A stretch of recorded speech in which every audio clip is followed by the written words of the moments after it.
todo un poco como los locos. Fíjate, hay un debate porque privatizamos o no PDVSA. Es importante, al fin apareció un debate, ¿no? Sobre todo que tiene relación con la economía, y al tener relación con la economía, wow, es fundamental para el país. Vender PDVSA, que está, bueno, ya chatarra, sugerencia, todo, es una empresa que no se ajusta a estos tiempos. Ese es el argumento.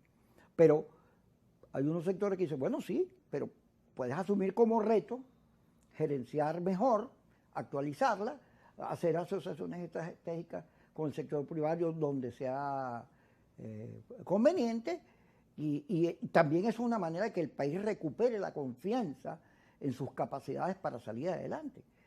Ahora, ese debate da señales de dos tipos de concepción de país que están expresadas en el tema de las primarias, en el tema del voto. Hay dos maneras de ver la política en la oposición en términos generales, porque los 8 que fueron al debate en LUCAP, a excepción de Prosperi, todos los otros 7 dijeron lo mismo. No hubo debate, sino una reafirmación. Y en el otro lado también hay un gentío segmentado, pero más o menos coinciden que el voto, la necesidad de gerenciar para el Estado, etcétera, para producir y generar desarrollo, dice lo mismo. Hay dos concesiones. ¿Qué se hace cuando hay dos concesiones que son, yo no digo que se repelen, porque en muchas épocas anteriores la oposición tuvo un candidato, Arias Cárdenas, Manuel Rosales, Capriles, los tuvo, logró unidad en el 2015. ¿Por qué esta vez no se puede, o sí se puede, señor Freddy?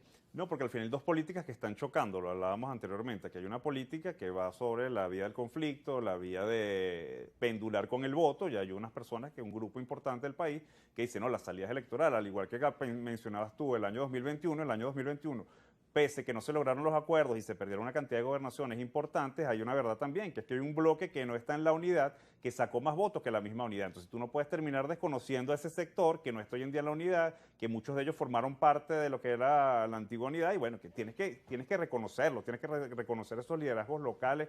Al final, una cantidad de personas que están allí valiosas y no las puedes desacreditar y decir, no, con el tema de las primarias yo soluciono. Entonces esas dos políticas, que son dos visiones, tienen que enfrentarse desde el punto de vista de exponer argumentos, de salir a conquistar el electorado y de alguna manera tener una narrativa que le permita a la gente hacer la suya, porque al final el tema de privatiza o no privatizas PDVSA no es un debate probablemente que esté en la gente, porque la gente no entiende todavía cómo te beneficias de eso, en un país con las mayores reservas de petróleo del mundo y que la gente está en el estado de precariedad que se encuentra ahorita el venezolano. Entonces al final yo creo que no tiene que ser una discusión sobre una bolsa de sueldos, a ver quién te paga más sueldo o no, sino cómo haces tú que una economía sea sustentable, que el país al final tenga unas condiciones democráticas y de gobernabilidad que beneficien a la gente, porque al final la gente entendió que la crisis política se convertía en crisis económica, y ese es un tema que está ahorita. El mayor adversario del gobierno es la economía.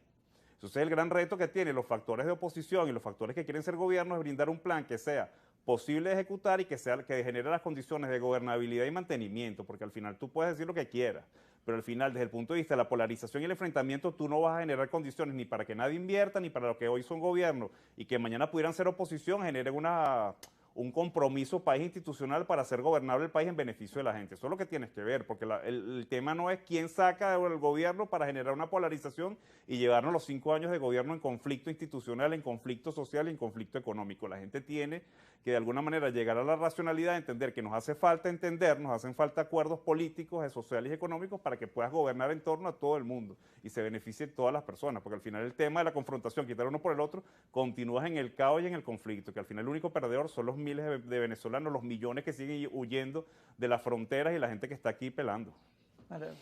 Mariche. No, mira, el tema de privatizar o no privatizar, como decía Frederick, no sé si ese es un tema de importancia ahorita nacionalmente, sobre todo para la grave crisis económica que atraviesa el país. Es obvio que la industria petrolera está en el piso y que hay que reactivarla. Pudiera ser perfectamente algo que sea mixto con la empresa privada, que genere confianza para poder... Aquí el secreto es reactivar la economía, y reactivar la economía requiere confianza, porque los capitales se invierten, sean propios, o sean propios, digo, nacionales o extranjeros, con confianza, con seguridad jurídica, y son parte de lo que es cuesta arriba para un gobierno que ha expropiado, para un gobierno que no respeta la propiedad privada o que no la ha respetado en su momento. Entonces, el cambio, el modelo económico del gobierno le cuesta reconocer que debe cambiarlo, que ha fracasado en el modelo económico, y eso, por supuesto, trae a traspié todo lo que es la grave crisis económica que atraviesa el país. Tuviste que Capriles, que recibió el respaldo de Rodrigo Cabeza y su movimiento humanista en el Zulia, en un video que hay en las redes, él señala la diferencia con el tema PDVSA. Dice, hay gente que quiere privatizar la industria y hay otros que creemos que los venezolanos podemos salir adelante. Yo creo que ahí hay un debate incipiente, falta mucho para la elección, eso también es un tema, falta demasiado tema. Hemos visto que en la Asamblea están discutiendo una ley de traición a la patria que tiene a los inhabilitados que hay como 15 más, donde está Prosperi, todos los diputados, exacto, 2015. ¿Cómo ves eso, Freddy? Complejo, porque al final son parte de las maniobras que va a tener el gobierno todavía para avanzar en todo este alejamiento de la gente de la ruta electoral. Yo creo que al final falta mucho por ver. Hay que, de alguna manera, aprender de lo que se ha pasado y entender que la ruta es electoral y que hay que llegar a los acuerdos. De la oposición tendrá que llegar de acuerdo. El sector de las primarias buscará hacer con las primarias en caso de que se lleven a feliz término, y después los factores que están fuera de las primarias igual llegarán a un consenso y tendrán que sentarse. Todos los factores se tendrán que sentar y reconocerse unos a otros. Vamos a una elección donde va a haber 3 factores fuertes, 2 de la oposición, 1 radical, 1 moderado y el gobierno. Bueno, pudiera ser que no tengamos una candidatura unitaria, vamos a tener una candidatura unitaria, perdón, no una candidatura única, donde va a estar en manos del ciudadano, de los electores, la decisión final. Y aunque a ti no te guste el ejemplo es la filosofía Barinas. Y vamos a llegar con un candidato ganador para el 2024. No me gusta el ejemplo porque Barinas es Barinas. En la política es la no respuesta, se repite no la es historia. la respuesta, Mira, no los hechos, es la respuesta. Está bien, pero que en da el los sectores 2021 democráticos en el caso fregaron a Lady. O sea, ¿por qué Barinas pesa más que Lady? O que Henry Falcón. Son reflexiones distintas. O que Henry Falcón en Lara. Sí, o que Henry Falcón en Lara. Yo lo que creo es que lo que se ve son tres tipos de política en la calle.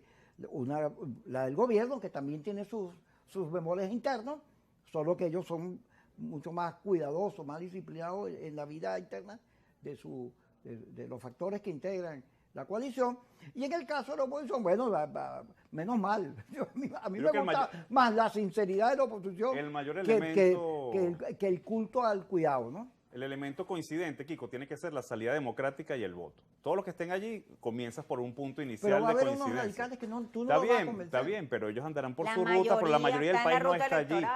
Y los partidos políticos les tocará hacer la tarea que tienen que hacer porque el gobierno está haciendo la suya. El gobierno le está hablando a quien le tiene que hablar, está hablándole a los jóvenes, que es un votante que no tiene memoria, que no se piensa que el gobierno es el estadio monumental de la Rinconada y los últimos 18 años, y resulta que al final no saben algunos de esos jóvenes que se están por inscribirse, que pasan 1,5 millones, ni siquiera quién era Chávez.